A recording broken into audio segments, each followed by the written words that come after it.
할렐루야. 사도행전 1장 1절에서 5절 말씀을 봉독하시겠습니다. 대오밀로여 내가 먼저 선거려는 무릇 예수의 행하시며 가르치시기를 시작하심부터 그의 택하고 사도들에게 성령으로 행하시고 승천하신 날까지의 일을 기록하여노라.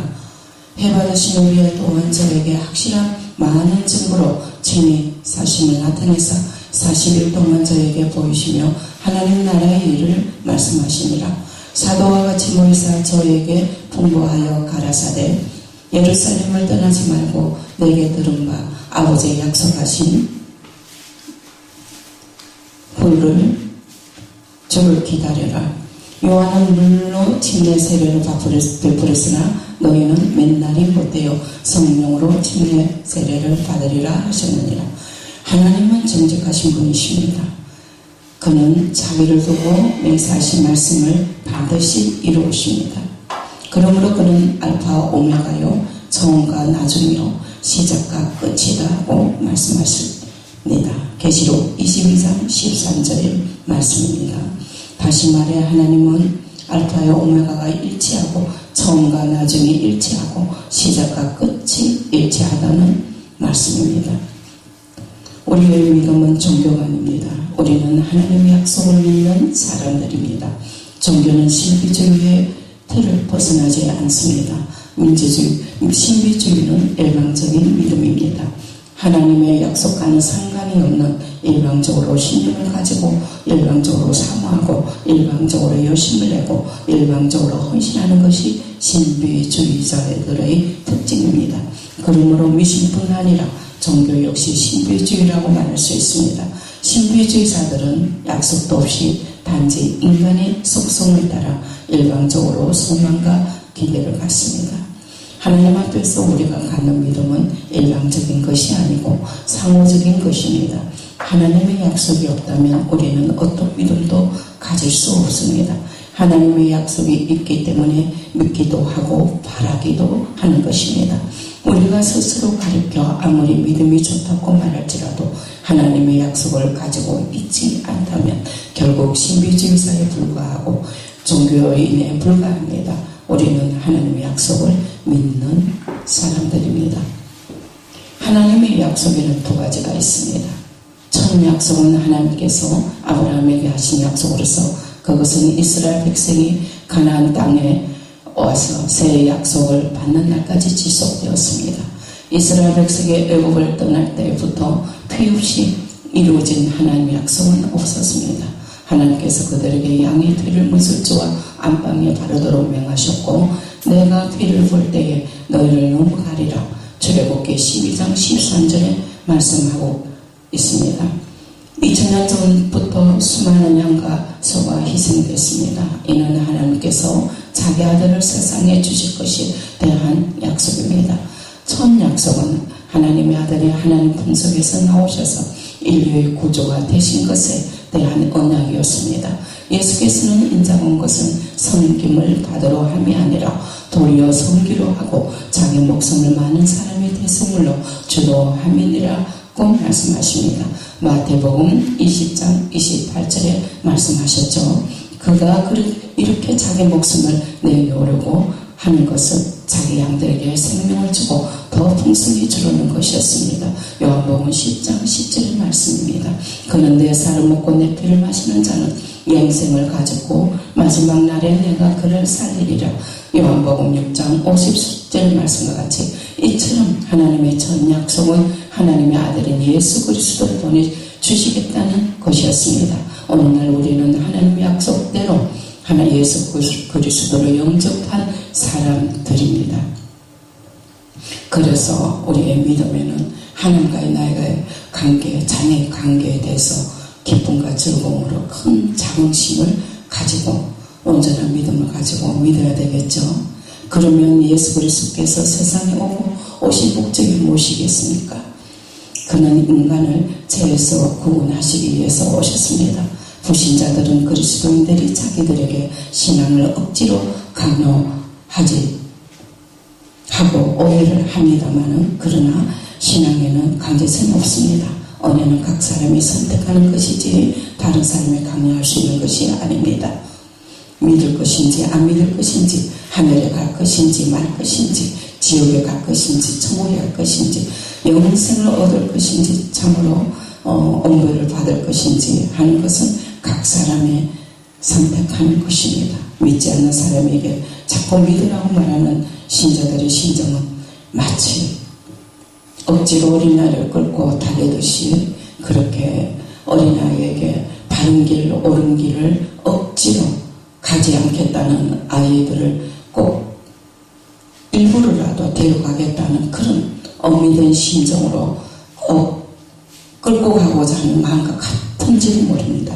하지만 믿고 안 믿고는 어디까지나 각 사람이 선택해야 할 문제입니다. 예수께서는 영혼을 구원하는 말씀에 대해서 우리에게 전적으로 제자들에게 이름을 했습니다. 즉 사역자들에게 이름을 했다고 말씀을 하시는 것입니다. 우리 또한 하나님의 복음을 알고 하나님의 사랑하고 실질적인 체험에 있는 모든 분들이 이와 같은 일에 사명이 있다는 것을 아셔야 할 것입니다.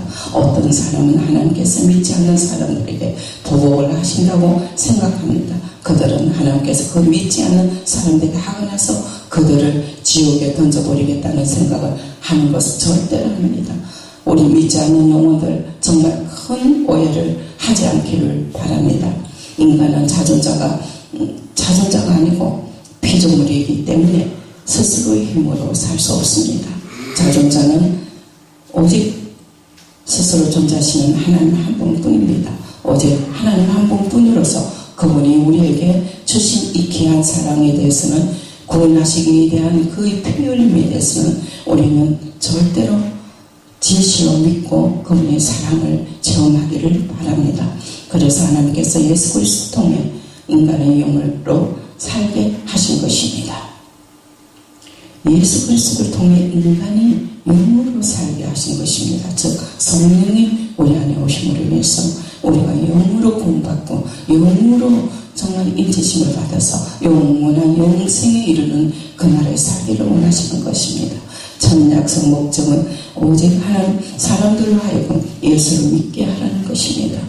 그런데 자기가 죄인이라는 사실을 알지 못하는 사람은 예수를 믿을 수가 없습니다.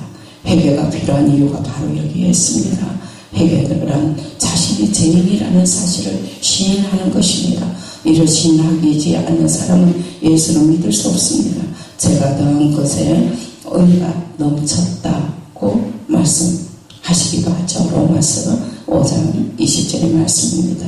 즉 은혜를 많이 받는다는 의미가 죄를 많이 지어서가 아니라 그 죄를 시인하고 깊은 하나님의 사랑을 인지하는 순간에 그 은혜가 너무 감사해서 회개가 깊이 해결을 할 수 있다는 것입니다. 예수께서 이 땅에 오신 것은 죄인을 부르기 위해서 왔습니다. 마태복음 9장 13절의 말씀입니다. 예수라는 이름의 뜻이 무엇입니까? 마태복음 1장 21절의 말씀은 아들을 낳으리니 이름은 예수로 하라. 이는 그가 자기 백성을 저희 죄에서 구원할 자이시니라고 말씀했습니다. 사람이 죄에서 구원을 받으려면 먼저 자신이 죄인이라는 사실을 알아알고 깨달아야 된다는 것입니다. 우리는 예수 그리스도를 믿고 영접함으로써 죄에서 벗어날 수 있기 때문입니다. 이와 마찬가지로 죄에서 구원을 받고자 하는 사람은 자신이 지옥에 갈 수밖에 없는 죄인이라는 것을 사실을 인정하고 시인하는 그러한 자신을 발견해야 됩니다. 깨달아야 됩니다. 그래서 하나님이 자신의 죄인을 시인하는 자에게, 입술로 시인하는 자에게 구원하신다고 예수님이 말씀하셨습니다. 예수께서는 첫 약속을 이루시기 위해서 십자가에 달려 죽으셨습니다. 우리는 어떤 물건을 살 때 그 물건을 가지고 가치보다 더 큰 가치 돈을 지불하기도 합니다. 이처럼 우리에게도 하나님께는 영원전부터 하나님과 함께 계시다는 세상에 나타나신 자존자의 피이기 때문에 우리는 하나님께서 예수 그리스도가 친히 인간의 영혼을 구원하시기 위해서 그 가치를 함께 놓고 비교할 수 없을 만큼 귀중하기 때문에 우리 인간을, 정말 피조물인 우리 인간을 하나님의 사랑으로 영원한 피, 영원전부터 있는 이 피를 통해서 하나님께서 레위기 17장 11절의 말씀같이 생명의 피에 있음으로 생명은 피에 있으므로 피가 죄를 속하니라고 말씀하고 계십니다. 하나님 피는 자존자의 생명이 있습니다. 반면에 인간의 생명은 하나님으로부터 창조된 생명이기 때문에 하나님은 자기 피로 인간을 살릴 수 있기 때문에 사셨습니다. 이처럼 우리는 하나님 피로, 즉 예수의 피로 말미암아 구속받은 영혼입니다. 이 사실을 시인하는 것이 우리의 믿음입니다. 입으로 시인하지 않는 믿음은 정상적인 믿음이 아니라고 말씀하십니다. 예수께서는 병고침을 받는 자에게도 증거하라고 말씀하십니다. 마가복음 1장 44절에 증거한다는 말과 간증한다는 말은 같은 의미입니다. 우리는 자기가 받은 은혜를 간증하는 자가 되어야 합니다. 자기가 예수의 피의 사람이 되었다는 사실을 간증해야 합니다. 어떤 임금이 자기 아들을 위해 혼인잔치를 베풀었습니다. 사거리에서 만나는 사람들을 혼인잔치에 초대했는데 잔치에 참석한 사람 중에 예복을 입지 않는 사람이 있었습니다. 왕이 그에게 그 사람 친구여 어찌하여 예복을 입지 않고 여기 들어왔는가? 라고 묻자 그 사람은 아무 말도 못했다고 마태복음 22장 12절에 말씀하셨습니다. 다시 말해서 간증이 없었다는 것입니다. 우리는 하나님 앞에서 자기 믿음을 시인하는 간증이 있어야 합니다. 예수께서 누구든지 사람 앞에서 나를 시인하면 인자도 하나님 사자들 앞에서 저를 시인할 것이요. 누가복음 12장의 말씀과 같이 또 누구든지 나와 내 말을 부끄러워하지 아니하고 인자도 자기와 아버지와 거룩한 천사들의 영광을 돌릴 때에 그 사람을 부끄러워하지 않는다 했습니다. 누가복음 9장 26절의 말씀입니다. 사람들은 저는 본래 말이 적고 수종은 많다고 핑계를 대기도 합니다. 하나님 아버지 그거는 어디까지나 자기 핑계를 하고 우리를 신하지 않는 자에게는 하나님은 모른다고 말씀한다 했었습니다. 자기가 하나님 피의 사람이라는 것을 간증해라는 것입니다. 하나님께서 우리에게 성령을 주신 것도 우리로 하여금 간증을 하게 하라고 명하시는 것은 우리가 할 일이라고 말씀하셨습니다. 저 피값을 요구한다고 하셨습니다. 전도하지 않고 간증하지 않으면 우리는 피값을 요구받습니다. 그것을 우리는 꼭 믿음과 함께 하나가 되는 그 실천이 있어야 합니다. 어느 날 사람들은 예수를 믿으면서도 좀처럼 자기 믿음에 대해 입을 열지 않습니다. 이는 그들이 약속과는 상관없는 종교 생활을 하고 있다고 믿어도 상관이 없지 않나 하고 말씀을 드리고 싶습니다. 참 그리스도인은 간증해야 합니다. 우리나라 7, 80년대에 기독교가 왕성하게 성장할 때는 간증이 정말 하루 종일 끊임없이 간증이 많았습니다. 그때는 우리나라 기독교인들의 수가 1,500만까지 이르렀습니다. 그러나 지금은 간증을 접하기도 쉽지 않고 또 오히려 간증하는 믿음의 사람들을 심지어 부담스러워하는 경제까지 이르렀습니다. 예수께서는 인자가 올 때에 세상에서 믿음을 보겠느냐 누가복음 18장 28절에 말씀하신 것 같이 믿음은 하나님의 약속이 자기에게 이루어졌다는 사실을 간증해야만 한다고 강조하고 강조해도 부족함이 없는 하나님의 명령이시다는 것을 여러분들은 아셔야 할 것입니다. 두 번째 약속은 예수께서 하늘로 가신 다음 성령을 보내주시겠다고 약속하셨습니다. 그 약속대로 지켰습니다. 예수 그리스도는 주일에 성찬을 또한 합니다. 이는 예수 그리스도 피가 자기 안에 있다는 사실을 시인하는 것, 다시 말해 첫 약속을 이루어졌다는 것을 시인하는 것입니다. 하나님은 이 사실을 시인하는 자에게 새 약속을 주셨습니다.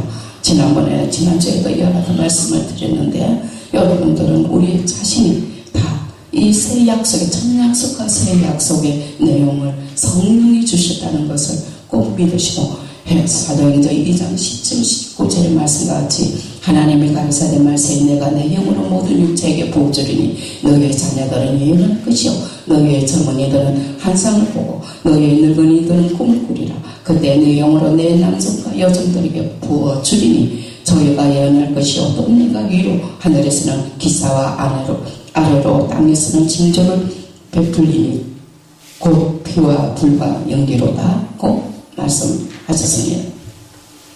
이는 성령으로 보내주실 것에 대한 하나님의 약속입니다. 그러므로 예수께서 내게 들은 바 아버지 약속한 것을 기다리라. 사도행전 1장 4절의 말씀과 같이 첫 약속이 말하는 것은 아버지 품속에서 독생하신 이의 피요 새 언약이 말씀하는 것은 아버지의 품속에서 나오시는 성령이라고 말씀하고 계십니다. 이처럼 하나님께서 우리에게 주신 선물은 그의 능력으로 만든 것도 아니고 돈을 주고 산 것도 아닙니다. 그는 자기 안에 계신 아들을 주셨고 자기 안에 계신 영을 주신 것입니다. 하나님 아버지의 인격입니다. 아들의 인격입니다. 성령의 인격입니다. 각각 독립적이십니다. 하나님의 성부, 성자, 성령, 삼위일체에 대해서 이렇게 세 인격을 나눠서 말씀하고 계십니다. 예수께서는 나의 원대로 마옵시고 아버지의 원대로 하옵소서 마태복음 26장 39절에 말씀을 하신 것 같이 또 성령은 자기 뜻대로 각 사람에게 은사를 나눠주십니다. 고린도전서 12장 11절에 그런데 성령은 자기 뜻이 아니라 하나님의 뜻대로 성도를 위해서 간구하십니다.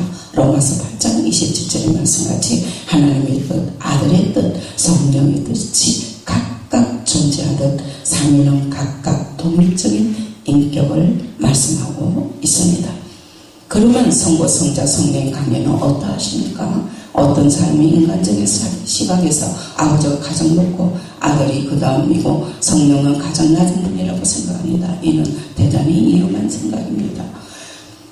우리가 이와 뿐만 가지로 우리가 성부, 성자, 성령의 순수로 말하는 것이 어떤 위기에 어한 것이 아닙니다. 그래서 목사가 축도할 때도 먼저 성자를 앞세워 예수 그리스도의 은혜와 하나님 아버지의 사랑과 성령의 교통하심이 있을지어다라고 말씀하고 계십니다. 고린도서 13장 13절 우리 주일마다 목사님들은 그렇게 축복 예배를 드리시죠. 이처럼 성부와 성자 성령은 각 이유가 동동하여 그 관계 속에는 높고 낮음이 위에 없습니다. 하나님의 아들이 아버지는 나보다 크시니라. 요한복음 14장 28절에 말씀하신 것처럼 그가 본래 아버지의 동등된 분이지만 이를 당연한 것으로 여기지 않고 자기를 낮추시기로 뜻을 정하셨기 때문입니다. 그렇다고 아버지가 아들보다 한 단계 높은 분이고 아들이 아버지보다 한 단계 낮은 분이라고 생각하시는 것이면 안 됩니다. 요한복음 14장 28절의 말씀은 보시기 바랍니다. 우리가 삼위일체 삼위를 이끌었을 때 성부, 성자, 성령이라고 말하는 것은 아버지께서 아들을 보내셨고 아들이 하늘에 가신 후에 성령을 보내셨기 때문에 인간이 삼위를 영접하는 시간적 순서에 따라 그렇게 말하는 것이지 그것이 어떤 위계를 나타내는 것은 절대 아닙니다. 그러므로 예수 그리스도의 은혜와 하나님 아버지의 사랑과 성령의 감동하심이라고 말할 수도 있고 성령의 감동하심과 예수 그리스도의 은혜 하나님 아버지의 사랑이라고 말할 수 있는 것입니다. 그래서 하나님의 삼위를 말할 때 기록한 거룩한 무질서라고 말씀하시기도 하죠. 그러므로 하나님께서 첫 약속에 따라 아들을 세상에 보내신 것은 자기가 동동하신 일을 우리에게 주신 것이고 새 약속에 따라 성령을 주신 것은 자기가 동동하신 자기 안에서 나오시는 영을 주신 것입니다. 복이란 사실 하나님의 행복을 말합니다. 하늘에는 하나님의 행복이 있고 하나님의 생명 곧 영생이 있습니다. 그러나 이 땅에는 행복도 없고 영생도 없습니다. 물론 이 땅에는 숨을 쉬고 있는 사람들은 누구나 목숨을 가지고 있습니다. 그러나 목숨은 육신의 흐름이 사라짐과 동시에 소멸하고 맞습니다. 또 정해진 지난주 어저께 말씀인 것처럼 인간은 육체로 와서 한번 정해진 길을 떠나면 그래서 끝입니다. 육체는 우리가 이와 같이 이 땅에서는 아무리 하나님을 잘 모시고 살아도 가정이나 사회 혹은 다른 곳으로부터 오는 방해를 완전히 벗어날 수 없습니다. 그러나 하늘에서는 아무런 불민 없이 영원히 행복할 수 있고 아무런 아쉬움 없이 영생을 누릴 수 있습니다. 이처럼 우리가 하늘을 상노하는 것은 그곳에서 아무런 제한도 받지 않고 영원토록 하나님을 모셔보자 합니다. 성령을 모셨다는 것은 하나님을 모신 것입니다. 우리는 성령을 모신 사람들입니다. 고린도전서 3장 16절 17절의 말씀입니다. 너희가 하나님의 성전인 것과 하나님의 성령이 너희 안에 거하는 것을 알지 못하느냐. 누구든지 하나님의 성전을 더럽히며 하나님의 그 사람을 멸하시리라. 하나님의 성전은 거룩하니 너희도 그러하니라 라고 말씀했습니다. 그런데 우리가 말로는 성령을 받았다고 말하지만 성령을 모시고 있습니까? 한 번쯤 우리 자신을 믿음으로 돌아보시기를 바랍니다. 하나님은 약속대로 성령을 보내주셨습니다. 성령은 창조된 영이 아니라 아버지께서 나오시는 영, 곧 하나님과 동등하신 영이십니다. 그런 분이 우리 안에 계시니 잘 모셔야 하지 않겠습니까? 성령을 잘 모신다는 것은 그의 인도하심에 순종하고 그가 우리를 사용하고자 하실 때 복종하는 것입니다. 마가복음 1장 12절의 말씀입니다. 이렇게 성령이 곧 예수를 강요로 몰아내신 자라고 몰아내신다고 말씀했습니다.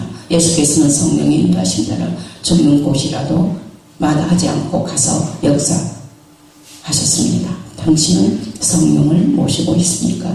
아니면 자기 안에 계신 성령을 부담스럽다고 생각하고 계십니까?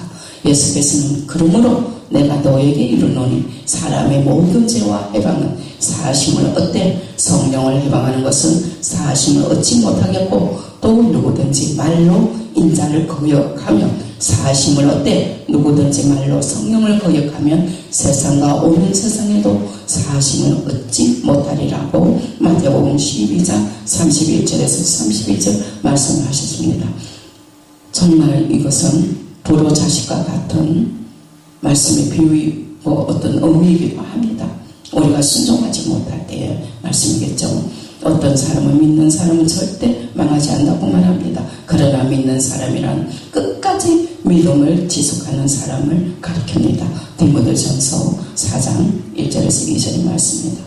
그러나 성령이 밝히 말씀하시기를 후일에 어떤 사람들이 믿음에서 떠나 미혹해 하는 영과 귀신의 가르침을 쫓으리라 하셨으니 자기 양심에 한이 맞아서 외식함으로 거짓말하는 자들이라고 말씀했습니다. 말이나 양을 방목할 때는 인도로 가죽에 불도장을 찍습니다. 그러면 가죽이 없어지기 전에는 그 흔적이 결코 사라지지 않습니다. 이처럼 하인이란 영원한 것을 의미합니다. 우리는 이와 같이 양심의 하인을 맞은 사람들이라고 분명히 말씀하고 있는데 후일에 어떤 사람들이 믿음에서 어떤 미혹해하는 영과 귀신의 가르침을 따를 것인데 그들이 이미 양심의 하인을 맞은 사람들이라고 분명히 말씀하고 있습니다. 이 말씀을 잘 기억하시기 되기를 바랍니다. 그러므로 믿는 사람은 결코 멸망하지 않는다고 생각으로 방심해서는 안 됩니다. 예수께서도 그것을 염려하셨기에 성령을 거역하지 말라. 성령을 거역하지 말라. 성령을 소멸하지 말라. 성령을 금신케 하지 말라. 성령을 해방하지 말라라고 당부하십니다. 우리가 하늘에 들어가려고 하는 것은 그곳에서 영원토록 하나님을 모시고자 하는 것입니다. 그런데 하나님께서는 미리 우리에게 성령을 보내주셔서 우리로 하여금 하나님을 모시고 살게 하셨습니다. 당신은 지금 자기 안에 계신 하나님을 모시고 있습니까? 앞으로는 성령을 받았다고 말하면서도 받은 은혜를 증거하지도 않고 불수종하고 헌신하지 않고 하나님께 무관심하고 자기 안에서 나온 신념을 따라 일반적으로 종교생활을 하고 있지 않습니까? 어떤 사람은 내가 알아서 할 테니 나보고 이래라 저래라 하지 마시오 라고 말하면서 자기 마음대로 신앙생활을 하라고 하고 있습니까? 우리가 진리를 알게 되면 기쁨을 얻게 될 때 성령을 모신 믿음임을 알게 하셨습니다. 우리는 성령의 인도받는 순종이 있어야 합니다. 그래서 죽음을 맛본 자로서는 육의 것은 얼마나 무익하고 내일의 목적과 꿈은 한순간에 헛것임을 알게 되었습니다. 성할려 일은 나 몰라요입니다. 오직 하나님의 성령 안에 있는 예수 그리스도인이 되었으므로 제 안에 자람이 이 기쁨이 얼마나 감사한지요. 하나님께 너무 감사합니다. 그 은혜를 우리는 알아야 합니다. 무엇으로 갚을 수 있을까요? 실상을 알고 듣고 봤기 때문에 우리는 영생이라는 것을 알고 있습니다. 우리가 영생을 얻은 자로서 영생 안에서 하나님 은혜 안에서 하나님 사랑 안에서 성령의 사랑으로서 정말 로마서 8장 9절의 말씀과 같이 누구든지 예수 그리스도의 영이 없으면 예수 그리스도의 사람이 아니라고 하신 것처럼 내 안에 성령님 계시다는 것을 믿는 믿음, 정말 주님이 요구하는 믿음이 어떤 것인가를 아시기를 바랍니다. 이처럼 오늘 우리는 하늘나라에 계시는 하나님을 모시는 것이 아니라 이 땅에서 세상의 온갖 유혹과 방해를 이기고 성령을 모셔야 합니다. 자기 안에 성령이 있음을 알면서 꼭 믿으시기 바랍니다. 근심 있게 하는 마지막 심판대에 서서 우리는 자긍심을 가지고 주님을 기쁘게 즐거운 마음으로 만남이 있는 그날을 꼭 잊지 마시고 우리가 오늘 사도행전 1장 1절에서 5절의 말씀에 중심이 되어서 우리가 꼭 주님께서 약속하신 이 말씀 꼭 이루신다는 것을 아시고 행복한 나날이 되어지기를 바랍니다. 할렐루야. 감사합니다.